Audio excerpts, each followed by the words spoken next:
Dans notre nouvelle unité, Contes et contours de Jamel Fna, on va découvrir aujourd'hui une merveilleuse histoire. J'en suis sûre que vous allez l'admirer. Allez, soyez attentifs. Comme première étape, prenez le manuel à la page 162. Bien sûr, la lecture CD. Observez l'image, le titre et les questions. Observons l'image. Qui, à votre avis, et que doit-on et que voit-on sur l'image? Oui, deux petits garçons et un géant.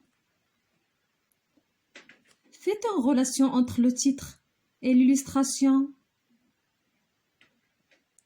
Peut-être les deux fils, ce sont les deux garçons qu'on voit sur l'image. Allez maintenant, lisez les questions.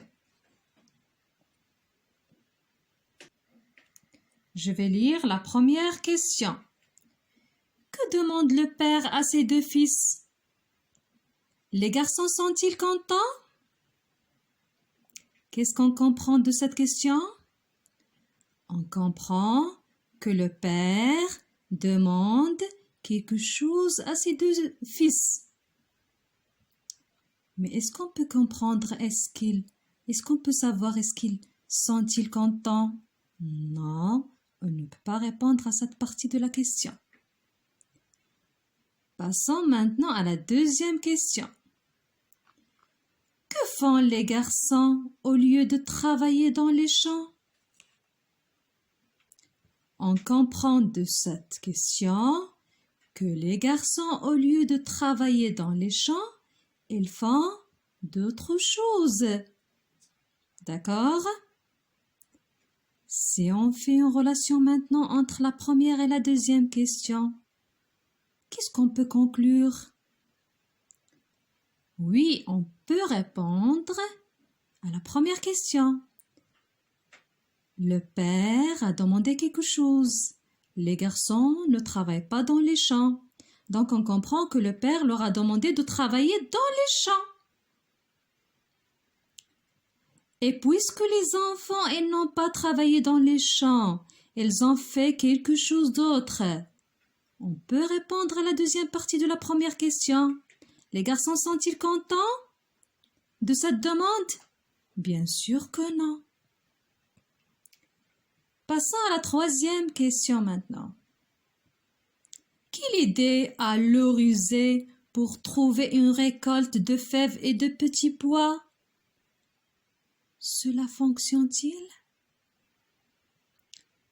On comprend de la première question de la première partie de cette question que le rusé, elle est écrite avec la majuscule. C'est le nom de l'un de ses deux fils. Bien sûr, rusé, adjectif veut dire intelligent, malin. Donc, on comprend que celui qui est malin, intelligent, qui s'appelle le rusé, il a une idée pour trouver une récolte de fèves et de petits pois. Pourquoi, à votre avis, il va chercher une récolte? Retournons aux autres questions. Le père leur a demandé de travailler dans les champs. Ils n'ont pas travaillé dans les champs. Et maintenant, ils cherchent une récolte. Passons à la quatrième question. À qui appartient le champ où se trouvent les enfants à la fin du texte? À la fin du texte, les enfants se trouvent dans un champ. Oui, ils ont dit à qui appartient. C'est-à-dire, on comprend que ce champ ne leur appartient pas. Il appartient à quelqu'un d'autre. La deuxième partie, à ton avis, que va-t-il arriver aux deux garçons, aux deux enfants? Pour répondre à toutes ces questions, on va écouter notre histoire. Les deux fils. Texte de Régis Delpeuch. Dans la montagne, au fond d'une vallée, vivait un vieux couple de paysans. Ils habitaient une minuscule masure au bord de la rivière. Ils avaient 2 fils, très différents. L'un était rusé, l'autre était simplet. Mais malgré leurs différences, les 2 garçons s'entendaient à merveille, surtout pour faire des bêtises. Un matin, le père les réunit et leur dit « Mes fils, nous sommes vieux et fatigués.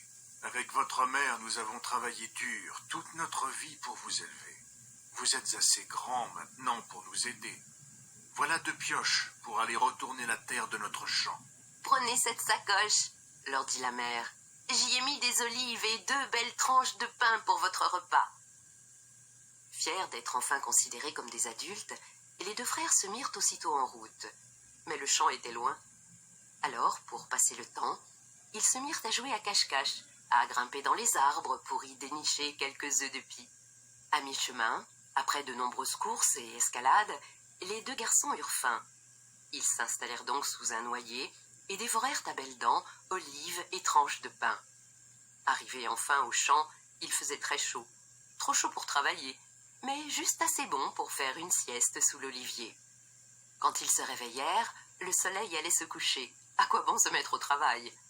Ils ramassèrent quelques morceaux de bois mort pour le feu et regagnèrent la vallée. « Alors, mes fils, la journée a-t-elle été bonne ?» demanda le père dès qu'ils franchirent le seuil de la maisonnette.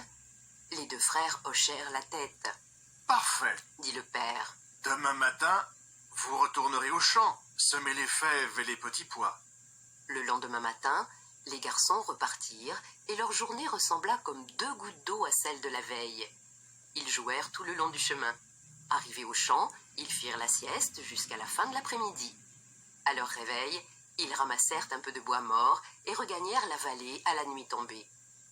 Une différence quand même.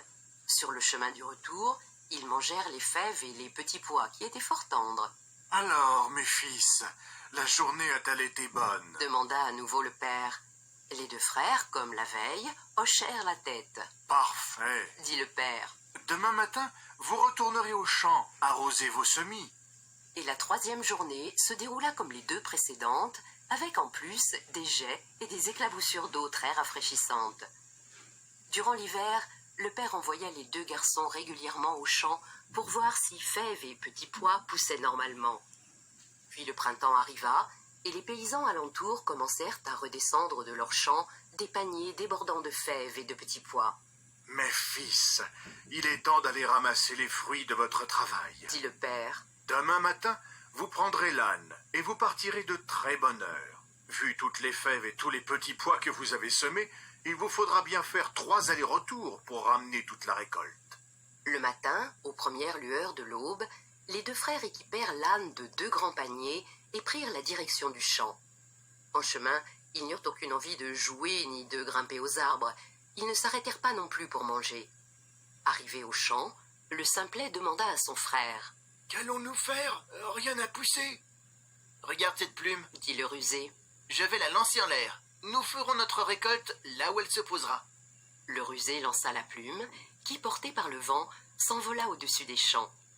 Les 2 garçons et l'âne la suivirent un bon moment. Ils traversèrent un ruisseau et se retrouvèrent dans un champ extraordinaire au milieu duquel atterrit la plume. Il y avait là des légumes, des plantes et des fleurs à profusion. Ils trouvèrent rapidement des rangées de fèves géantes et de petits pois gros comme des œufs de caille.